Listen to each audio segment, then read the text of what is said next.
একটু ভাবুন তো, মহাকাশের যে গভীরতম অন্ধকারকে আমরা এতদিন সবকিছুর শেষ গন্তব্য বলে জানতাম, সেটা যদি আসলে শেষ না হয়ে স্রেফ একটা দরজা হয়। বিশাল সব নক্ষত্র, গ্রহ, আলো যা কিছু ওই অনন্ত গহ্বরে তলিয়ে যায়, আমরা ভাবতাম তাদের গল্প ওখানে খতম। কিন্তু যদি সত্যিটা একেবারে অন্যরকম হয়? ব্যাপারটা একটু তলিয়ে দেখলে কিন্তু আক্ষরিক অর্থে মাথা ঘুরে যায়। আজ আমরা মহাশূন্যের এমন কিছু অবিশ্বাস্য নতুন থিওরির ভেতরে ডুব দেব, যেগুলো মহাবিশ্ব নিয়ে আমাদের এতদিনের চেনা জানাশোনাকে একেবারে গোড়া থেকে নাড়িয়ে দেবে। কারণ যেটাকে আমরা চরম ধ্বংস বলে ধরে নিচ্ছি, সেটা হয়তো একটা অদ্ভুত অচেনা শুরুর প্রথম ধাপ মাত্র। মহাজাগতিক শূন্যতা নিয়ে পুরনো ধারণাগুলো কিন্তু বেশ সোজা সাপটা ছিল। মানে, বিজ্ঞানীরা মনে করতেন এটা হলো এমন এক চরম সীমানা যাকে বলা যায় পয়েন্ট অফ নো রিটার্ন। সোজা কথায়, একবার সেই সীমানা পেরোলে আর ফেরার কোনো রাস্তাই নেই।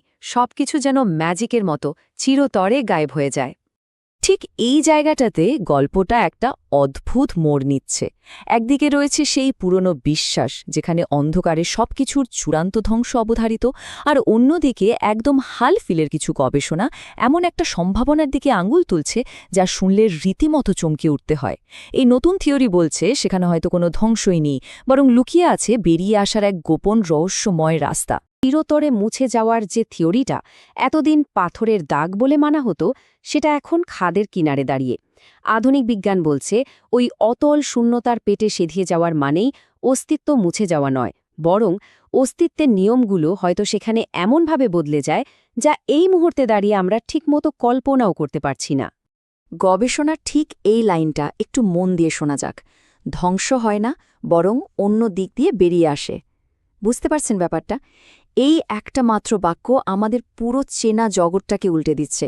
এর মানে হলো ওই ঘুটঘুটে অন্ধকারের ভেতরে তলিয়ে যাওয়া মানেই মৃত্যু পরোয়ানা নয়। পদার্থ তার নিজের অস্তিত্ব ঠিকই বাঁচিয়ে রাখে, আর এক অজানা পথ ধরে স্রেফ বেরিয়ে আসে। তাহলে এখানে একটা খুব স্বাভাবিক প্রশ্ন মাথায় আসা উচিত, তাই না? যদি সবকিছু ধ্বংস হয়ে নাই যায়, যদি তারা সত্যি বেরিয়ে আসে, তাহলে সেই বেরিয়ে আসা জায়গাটা ঠিক কোথায়? মহাশূন্যের কোনো অজানা ঠিকানায় গিয়ে পৌঁছায় এসব কিছু? এই নতুন তথ্যগুলোকে যদি আমরা একটু পরপর সাজাই, ছবিটা বেশ ইন্টারেস্টিং লাগে। প্রথমত, পদার্থ যতই চরম চাপের মুখে পড়ুক না কেন, নিজেকে পুরোপুরি শেষ হতে দেয় না। দ্বিতীয়ত, এমন একটা এক্সিট পয়েন্ট বা বেরিয়ে আসার রাস্তা থাকার প্রবল সম্ভাবনা তৈরি হচ্ছে, যা এতদিন আমাদের ভাবনার চৌহদ্দির বাইরে ছিল। আর তৃতীয়ত, ওই নিশ্ছিদ্র অন্ধকারের ওপারে গিয়েও কিন্তু মহাজাগতিক যাত্রা থেমে থাকে না, সেটা অন্য কোনো ফর্মে চলতেই থাকে। একটু ভেবে দেখলে মাথা খারাপ হয়ে যাওয়ার জোগাড়।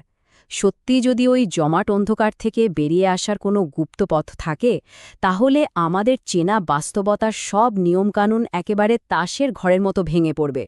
পদার্থবিজ্ঞান থেকে শুরু করে মহাকাশ নিয়ে আমাদের যাবতীয় ধারণা, সব কিছুকে যেন একটা সাদা খাতা নিয়ে আবার নতুন করে লিখতে বসতে হবে। এই জায়গাটা হচ্ছে সবথেকে অদ্ভুত। টাইমলাইনের এই ফ্লোটা একটু খেয়াল করুন। ধরুন ঠিক বর্তমানে দাঁড়িয়ে ওই সীমানার ভেতরে কিছু একটা ঢুকল। সাধারণ নিয়মে এরপর তো ভবিষ্যতে যাওয়ার কথা, তাই না? কিন্তু না, ভেতরে পার হওয়ার যে মুহূর্তটা, সেটা চলে যাচ্ছে অতীতে। আর যখন সে অজানা প্রান্ত দিয়ে নতুন করে বাস্তবে ফিরে আসার বা ইমার্জ করার সময় আসছে, সেটা গিয়ে দাঁড়াচ্ছে একেবারে সুদূর অতীতে। মানে যত গভীরে যাওয়া যাবে তত পেছনের দিকে হাঁটতে হবে, ঠিক যেন কোনো সাইফাই সিনেমার রিভার্স ফ্লো। এবং সময় উল্টো দিকে চলতে শুরু করে। ঠিক এই একটা জায়গাতেই আমাদের প্রতিদিনের চেনা বিজ্ঞান একেবারে থমকে দাঁড়ায়। যা কিছু ওই গহ্বরে ঢোকে, তা যে শুধু অন্য দিক দিয়ে বেরিয়েই আসে তা নয়, সেই বেরিয়ে আসার পথে স্বয়ং সময় তার নিজের দিক পাল্টে ফেলে। তাহলে এতক্ষণের এই আলোচনা আমাদের ঠিক কোথায় এনে দাঁড় করালো? এমন একটা জায়গায় যা একই সঙ্গে রোমাঞ্চকর আর সাংঘাতিক। চরম অন্ধকারের মধ্যে দিয়ে যাওয়ার সময় যদি সত্যি ঘড়ির কাঁটা উল্টো দিকে ঘোরে, তবে কি ওই অন্য প্রান্তে, সেই অজানা জগতে ফেলে আসা অতীতটাই আমাদের জন্য অপেক্ষা করে আছে?